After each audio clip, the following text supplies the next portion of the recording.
글로벌 통신망 연계 프로젝트를 위해 세계 각국 대표들이 삼성 본사를 방문했는데요. 특히 태국 통신사 부국장은 삼성을 중국 카피캣에게도 밀리는 중견기업 정도로 생각하며 조롱하는 태도를 보였습니다. 하지만 삼성 본사에서 단 1시간을 보낸 후 그의 태도는 완전히 달라졌는데요. 도대체 삼성 본사에서 무엇을 보았길래 그토록 거만했던 태국 간부가 말문이 막혀버렸을까요?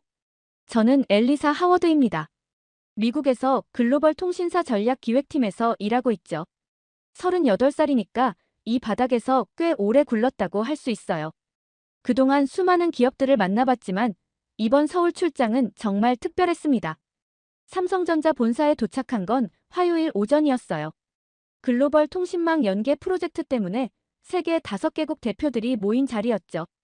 저 말고도 독일, 영국, 일본, 그리고 태국에서 온 사람들이 있었습니다.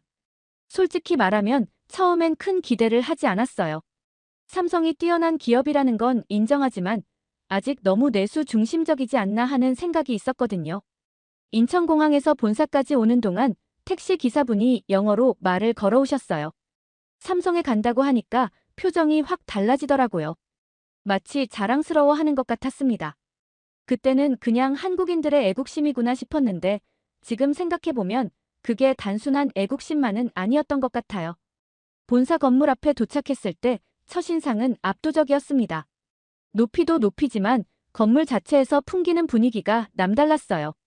유리와 강철로 이루어진 외관이 햇빛을 받아 반짝이고 있었는데 단순히 멋있다는 차원을 넘어서 뭔가 견고함 같은 게 느껴졌습니다. 대기실에 앉아 있는데 태국에서 온 부국장이 작은 목소리로 동료에게 말하는 게 들렸습니다. 결국 우리도 애플이랑 협약 맺었으면 이런 회의 안 했을 텐데. 그 말을 듣는 순간 약간 불쾌했어요. 저도 솔직히 삼성에 대해 완전한 확신은 없었지만 아직 회의도 시작하기 전에 저런 식으로 얘기하는 건 좀 그렇잖아요. 태국 부국장은 50대 중반쯤 되어 보였는데 회색 양복을 입고 있었고 계속 시계를 들여다보며 초조해하고 있었습니다. 이름은 차이와 씨라고 했는데 태국 국영통신사에서 상당한 실권을 가진 사람이라고 들었어요. 저는 그 순간부터 묘한 호기심이 생겼어요. 과연 삼성이 이런 선입견을 깨뜨릴 수 있을까? 아니면 정말 차이와 부국장 말처럼 그저 그런 중견기업에 불과할까? 대기실 분위기를 보니 각국 대표들마다 생각이 다른 것 같았어요. 독일에서 온 엔지니어는 기술적인 부분에만 관심이 있어 보였고 영국 대표는 비즈니스 모델에 더 집중하고 있었죠. 일본 대표는 조용히 앉아서 뭔가를 적고 있었는데 아마 경쟁사 관점에서 삼성을 분석하려는 것 같았어요. 회의실로 이동하기 전에 잠깐 화장실에 다녀왔는데 거기서 차이와 씨 전화통화를 하고 있었어요. 영어로 얘기하고 있었는데 내용이 좀 충격적이었습니다. 삼성? 중국 카피캣들한테도 제대로 못 이기는 애들이 뭘 할 수 있겠어. 그냥 형식적으로 한번 보고 오는 거야. 그 순간 저는 화가 났어요. 물론 삼성에 대한 저의 평가도 완벽하지는 않았지만 적어도 상대방을 존중하는 기본 예의는 지켜야 하는 거 아닌가요? 더군다나 우리가 지금 그들의 본사에 초대받아온 상황인데 말이죠. 하지만 동시에 또 다른 생각이 들었습니다. 혹시 차이왓의 말이 맞는 건 아닐까? 실제로 중국 기업들의 성장세는 정말 무서우니까요. 화웨이, 샤오미 같은 기업들이 글로벌 시장에서 보여주는 공격성을 생각하면 삼성이 과연 그들과 어떻게 경쟁하고 있는지 궁금하긴 했어요. 사실 저도 개인적으로는 아이폰을 쓰고 있었거든요. 갤럭시도 써봤지만 결국 아이폰으로 돌아왔고요. 그래서 차이왓의 말이 완전히 틀렸다고 단정할 수는 없었습니다. 다만 그의 태도가 마음에 들지 않았을 뿐이죠. 대기실에서 기다리는 동안 삼성 직원들을 관찰해봤는데 뭔가 다른 기업과는 다른 분위기가 있었어요. 너무 격식적이지도 않고 그렇다고 너무 캐주얼하지도 않은 적당한 긴장감을 유지하고 있었습니다. 그리고 모든 직원들이 자신들의 일에 대해 확신을 가지고 있는 것 같았어요. 드디어 본사 안으로 들어가게 됐는데 순간 공기부터 달라진 게 느껴졌습니다. 입구에서부터 자동화된 보안 통제 시스템이 작동하고 있었어요. 일반적인 출입카드나 방문증이 아니라 생체 인식과 연동된 스마트 시스템이었죠. 저희가 접근하자마자 자동으로 신원을 확인하고 동선을 안내해 주더라고요. 엘리베이터에 타는 순간 또 놀랐습니다. 완전히 무소음이었어요. 올라가고 있다는 걸 표시등으로만 알 수 있을 정도였습니다. 차이와씨 중얼거렸죠. 기술은 좋네. 하지만 이런 걸로 시장을 장악할 수 있을까? 그런데 진짜 충격은 회의실에 도착하고 나서부터였어요. 문이 열리자마자 벽면 전체에 실시간 데이터 맵이 펼쳐져 있었습니다. 세계 각지의 삼성 사업장, 협력업체, 물류 흐름이 실시간으로 표시되고 있었어요. 마치 항공관제소나 우주센터에 온 것 같은 느낌이었습니다. 독일 엔지니어가 감탄사를 내뱉었어요. 와우, 이건 정말. 하지만 차이왓은 여전히 시큰둥했습니다. 화려한 디스플레이네요. 하지만 실제 성과는 어떤가요? 회의가 시작되기 전에 삼성 측에서 간단한 소개를 해줬어요. 담당자는 김현수라는 사람이었는데 40 초반쯤 되어 보였고 차분하면서도 확고한 말투를 가지고 있었습니다. 특별히 화려하거나 웅변적이지는 않았지만 뭔가 신뢰감을 주는 분위기였어요. 김현수가 설명을 시작했습니다. 오늘 이 자리는 단순히 제품을 소개하거나 영업을 위한 자리가 아닙니다. 저희가 어떤 방식으로 글로벌 통신 생태계를 바라보고 있는지, 그리고 그 안에서 어떤 역할을 하고자 하는지를 보여드리고 싶어요. 처음 몇 분간은 일반적인 기업 소개 같았어요. 매출 규모, 직원 수, 글로벌 사업장 현황 같은 것들이죠. 하지만 점점 내용이 달라지기 시작했습니다. 단순한 숫자가 아니라 시스템에 대한 이야기가 나오기 시작한 거예요. 저희는 제품을 만드는 회사라고 생각하지 않습니다. 생태계를 만드는 회사라고 생각해요.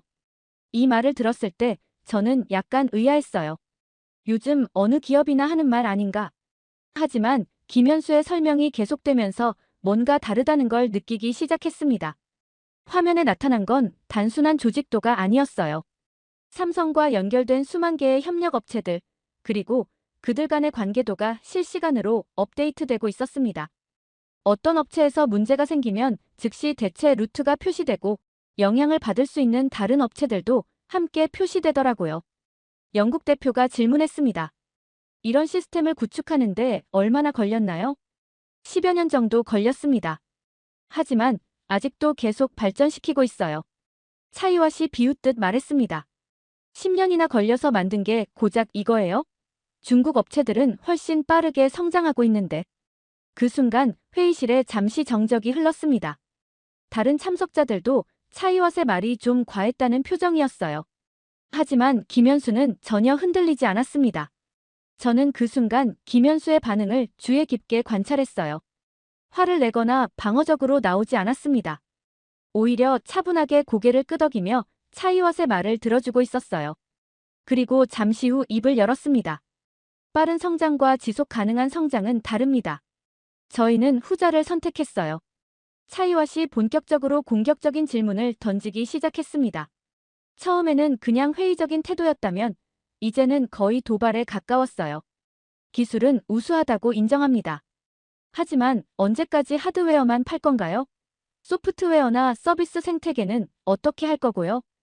김현수가 잠시 생각하더니 대답했습니다. 하드웨어와 소프트웨어를 분리해서 생각하지 않습니다. 저희에게는 하나의 솔루션이에요. 솔루션이라고 하지만 결국 애플한테는 밀리고 있잖아요. 중국 업체들한테도 시장 점유율 뺏기고 있고요. 차이왓의 목소리에 조롱하는 뉘앙스가 섞여 있었어요. 저는 점점 불편해지기 시작했습니다. 전문적인 질문과 비판은 필요하지만 이건 좀 선을 넘는 것 같았거든요. 중국 업체들은 이미 생태계를 장악했죠. 화웨이만 봐도 통신 장비부터 스마트폰까지 완전히 통합된 솔루션을 제공하고 있잖아요. 삼성은 뭘 할 수 있나요? 회의실 분위기가 묘해졌어요. 다른 참석자들도 차이왓의 공격적인 태도에 당황하고 있었습니다. 일본 대표는 아예 고개를 숙이고 메모만 하고 있었고 독일 엔지니어는 불편한 표정을 짓고 있었어요. 하지만 김현수는 여전히 침착했습니다. 오히려 차이왓의 질문을 진지하게 받아들이는 것 같았어요. 좋은 지적입니다. 생태계를 장악한다는 게 무엇인지에 대해 이야기해보죠. 김현수가 리모컨을 조작하자 화면이 바뀌었습니다. 복잡한 네트워크 구조가 나타났는데 처음에는 뭔지 알 수 없었어요. 하지만 자세히 보니 글로벌 공급망 지도였습니다. 생태계를 장악한다는 건 시장 점유율을 높이는 것만이 아닙니다. 위기 상황에서도 무너지지 않는 구조를 만드는 거예요. 화면에 코로나 시기 데이터가 나타났습니다.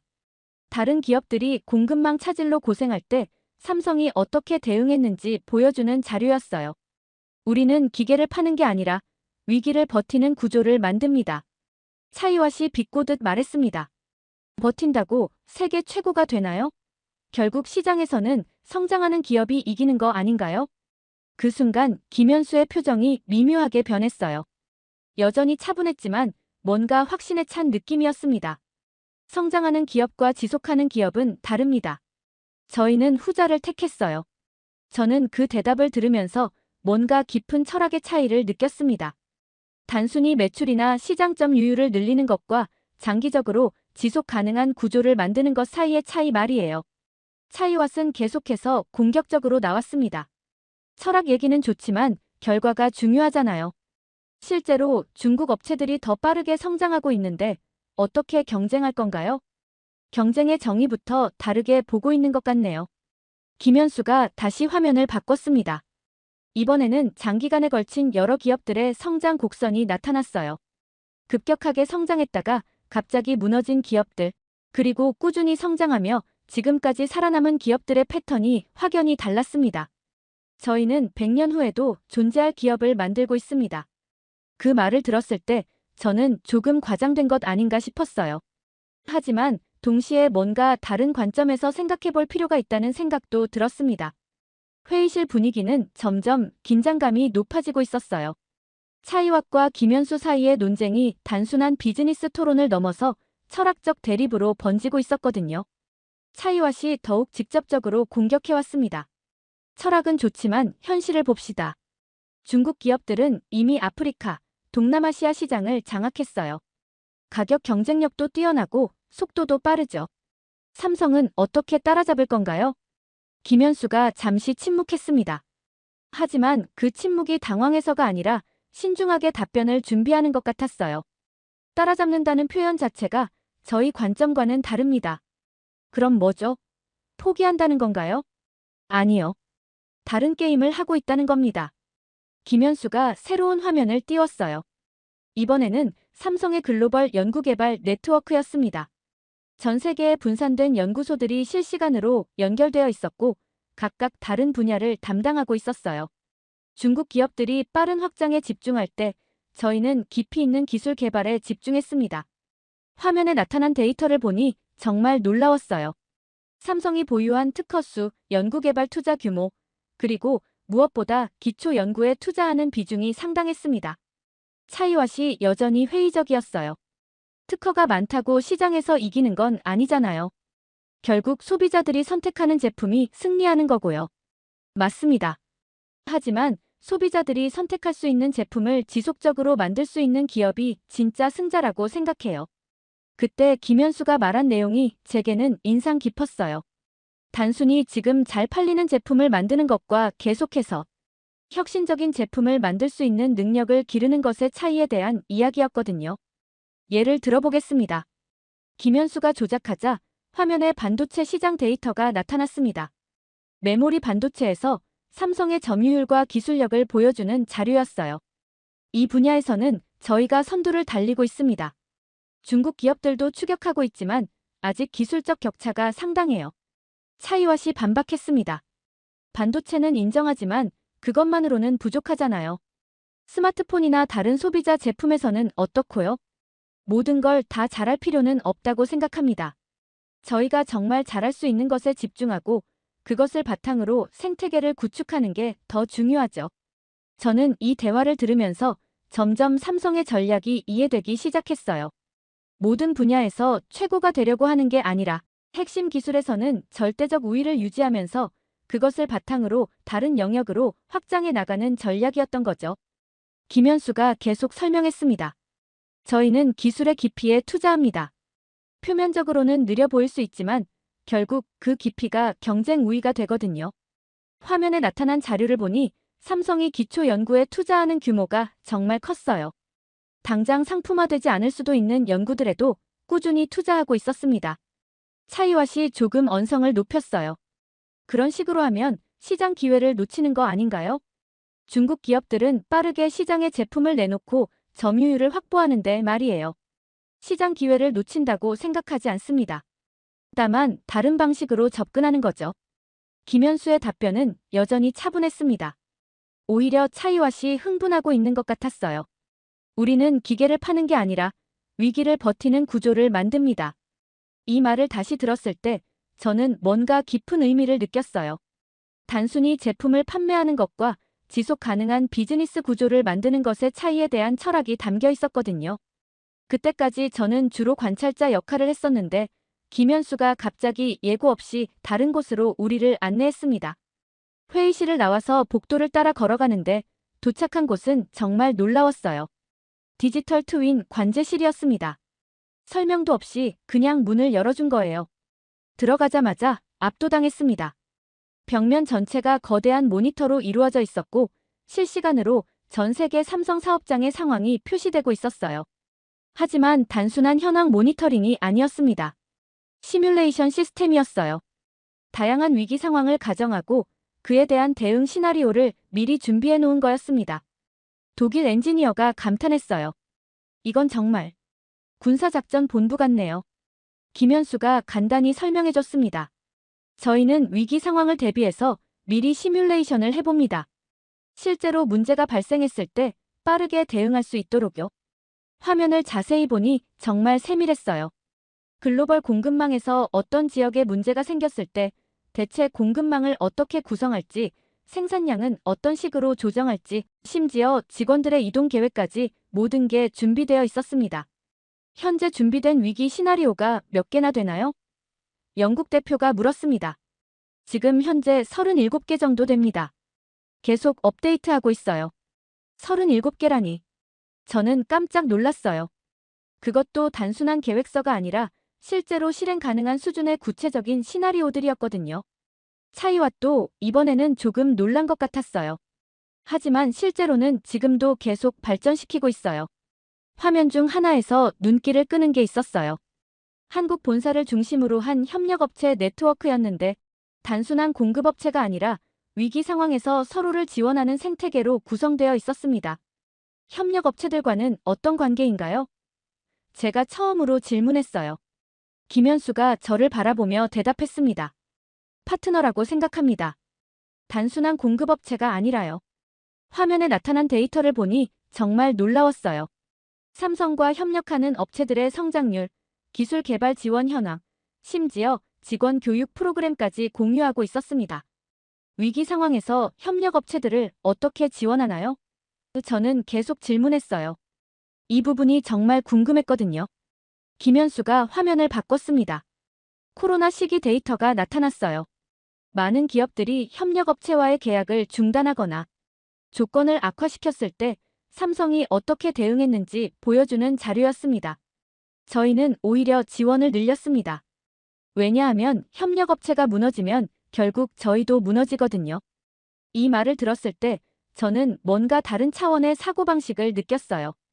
단기적인 비용 절감보다 장기적인 생태계 유지를 우선시하는 관점이었거든요.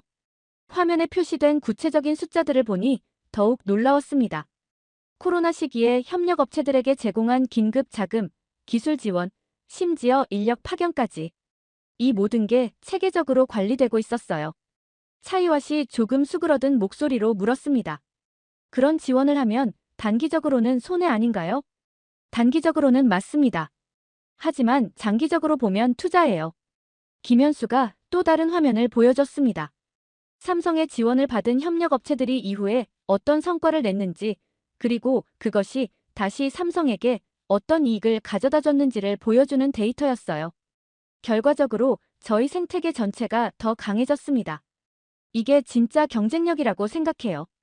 저는 이 관제실을 보면서 삼성에 대한 인식이 완전히 바뀌기 시작했어요. 이건 단순한 제조업체가 아니라 하나의 거대한 시스템이었습니다. 그것도 위기 상황까지 대비한 완전한 시스템 말이에요.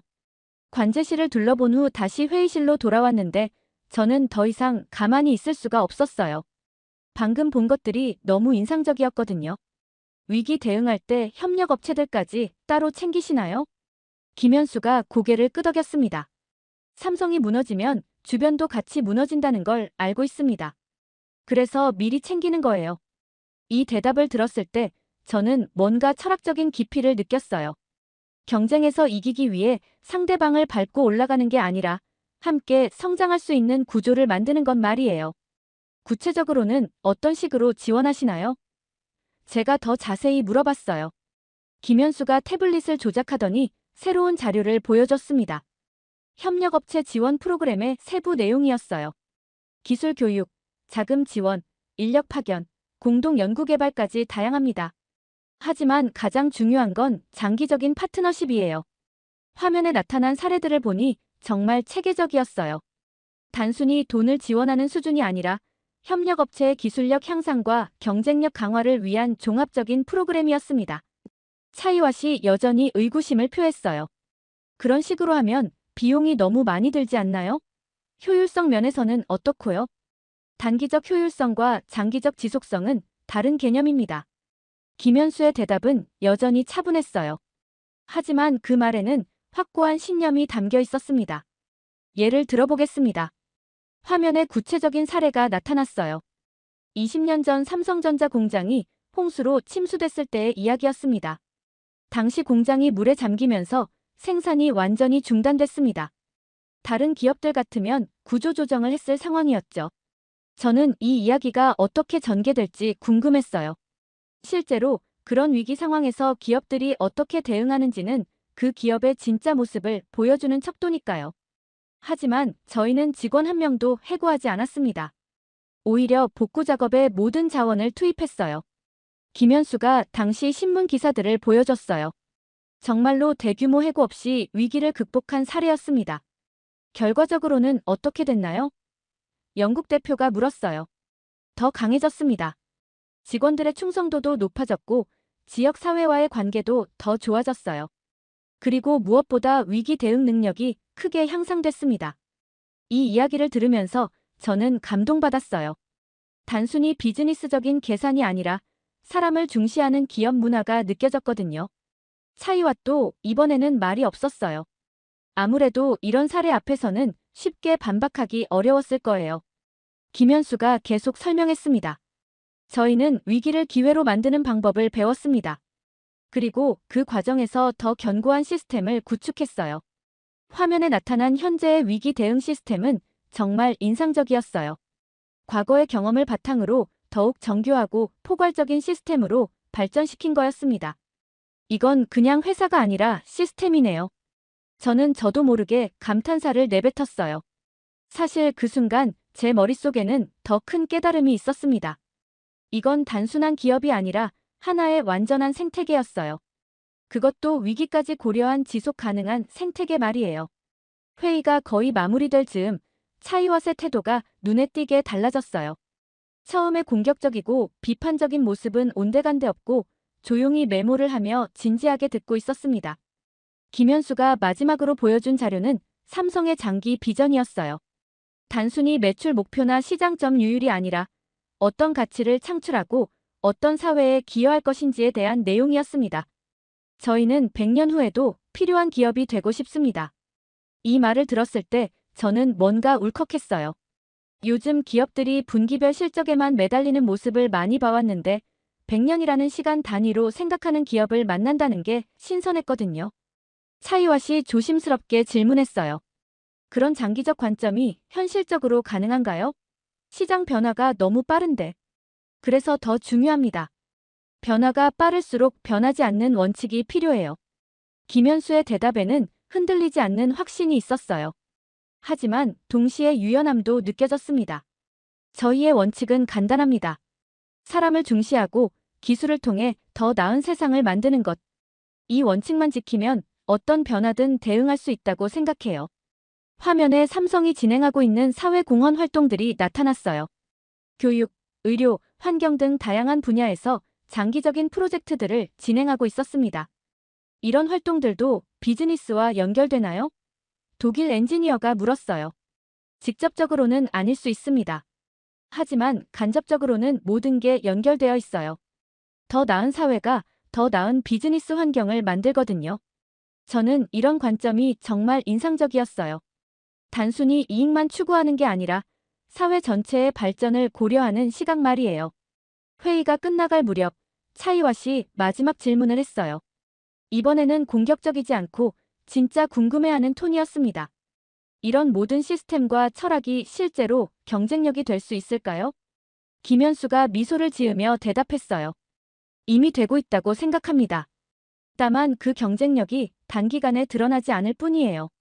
어떤 의미인가요? 진짜 경쟁력은 위기가 왔을 때 드러납니다. 평상시에는 모든 기업이 비슷해 보이지만 위기 상황에서는 확연한 차이가 나타나거든요. 이 말을 들으면서 저는 코로나 시기를 떠올렸어요. 정말 많은 기업들이 어려움을 겪었지만 그 과정에서 진짜 강한 기업과 그렇지 않은 기업이 구분됐잖아요. 저희는 다음 위기를 대비하고 있습니다. 그리고 그때가 되면 저희의 진짜 경쟁력을 보여드릴 수 있을 거예요. 김현수의 마지막 말에는 자신감이 넘쳤어요. 하지만 허세가 아니라 충분한 준비에서 나오는 자신감이었습니다. 회의실을 나오면서 차이와 씨 저에게 조용히 말했어요. 처음에는 과소평가했는데 정말 대단한 회사네요. 저도 동감했어요. 단순히 제품을 잘 만드는 회사가 아니라 지속 가능한 생태계를 구축한 기업이었거든요. 본사를 나서면서 저는 혼자 생각에 잠겼어요. 오늘 하루 종일 본 것들이 머릿속에서 정리되지 않았거든요. 삼성에 대한 제 인식이 완전히 바뀌었다고 해도 과언이 아니었습니다. 택시를 타고 호텔로 가는 길에 차이왓과 함께 타게 됐어요. 처음에는 서로 말이 없었는데 차이왓이 먼저 입을 열었습니다. 솔직히 말하면 완전히 예상 밖이었어요. 그냥 기술 좋은 하드웨어 회사 정도로 생각했는데 저도 고개를 끄덕였어요. 저도 마찬가지예요.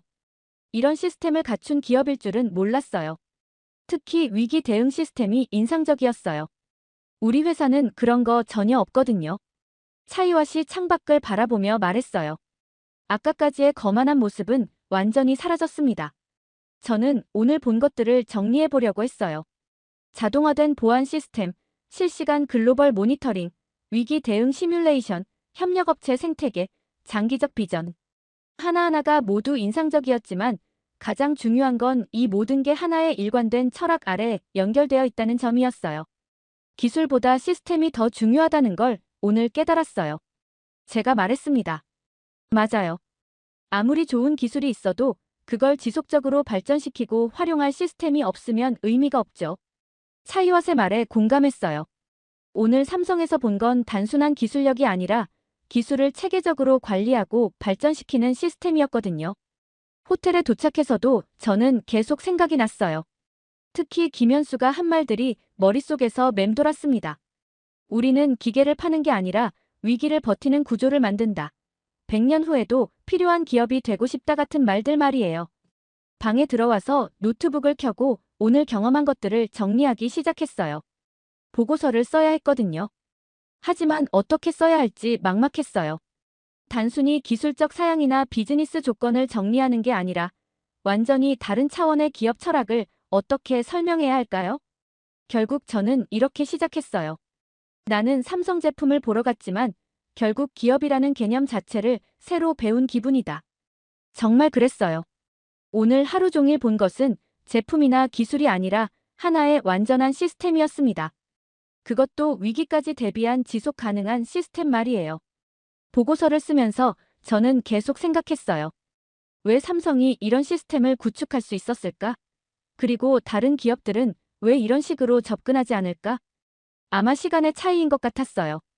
대부분의 기업들이 분기별, 연도별 성과에 집중할 때 삼성은 10년, 20년, 심지어 100년 단위로 생각하고 있었거든요. 그 시간적 관점의 차이가 이런 시스템을 만들어낸 게 아닐까 싶었어요. 또 다른 차이는 위기에 대한 인식이었어요. 대부분의 기업들이 위기를 피하려고 할 때 삼성은 위기를 전제하고 그에 대비하는 시스템을 만들었거든요. 이런 관점의 차이가 결정적이었다고 생각해요. 마지막으로 가장 인상 깊었던 건 사람에 대한 관점이었어요. 단순히 인적 자원이 아니라 함께 성장하는 파트너로 보는 시각. 협력업체들까지 생태계의 일부로 생각하는 포용력. 이런 것들이 진짜 차별화 요소였던 것 같아요. 보고서를 다 쓰고 나서 저는 창밖을 바라봤어요. 서울의 야경이 아름다웠지만 제 머릿속은 여전히 오늘 본 것들로 가득했습니다. 이건 그냥 회사가 아니라 하나의 국가 같았어요. 완전한 시스템을 갖춘 지속 가능한 공동체 말이에요. 그리고 한국이라는 나라가 이런 기업을 만들어낸 거죠. 내일 미국으로 돌아가면 동료들에게 이 이야기를 어떻게 설명해야 할까요? 아마 쉽지 않을 거예요. 직접 보지 않으면 이해하기 어려운 차원의 이야기니까요.